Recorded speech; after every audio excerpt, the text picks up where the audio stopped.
Resource I chose from the Intel Assessing Projects website was a speaking checklist for the middle school. Oftentimes, I have my students make presentations and do oral presentations of what they created in front of the classroom. However, do not speak as clearly as they should or do not make eye contact as they should. Their project may be wonderfully done, although their presentation when they're speaking in front of the class may be lacking.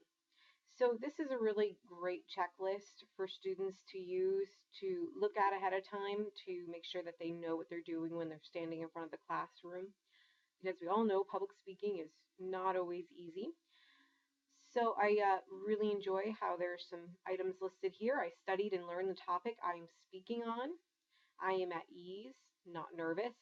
I make eye contact with everyone. I am clear and concise. The way I present is interesting.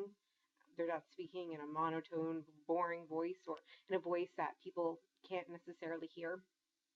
My audience learns something new. What I say makes sense and flows logically. My presentation has a beginning, middle, and end. And I ask and answer questions clearly and with detail. I use visuals and I practice before I present, which is always key. I already copied this checklist onto my account. I can choose to edit it by clicking the edit assessment button. There's all these little buttons up here. And I'm going to jot down that I would like to use this for students who do oral presentations. And I think this would possibly be something good to hand out maybe in the beginning of the school year, and maybe students can take this in their binder or an assignment pad or whatever they have that would be able to keep that checklist safe. So I have that, and my next item, my next rubric actually is for biographies.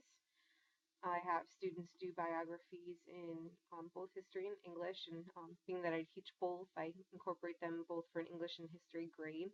And this is a good rubric for students to use to not only see ahead of time, but for the teacher to use to grade the students.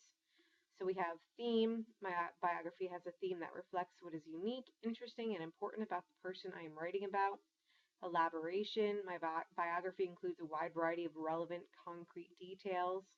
Interpretation. I use my own experiences and knowledge to draw reasonable conclusions about the facts of the person's life.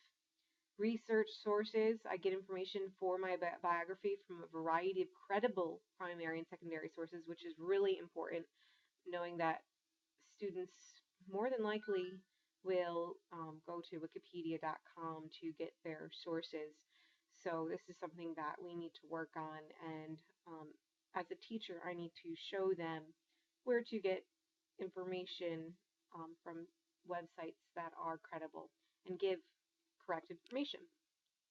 Source citation, I cite all my sources correctly, which is really important, especially just getting into the idea of plagiarism and so on, and just the importance of being able to properly cite where they get their ideas from.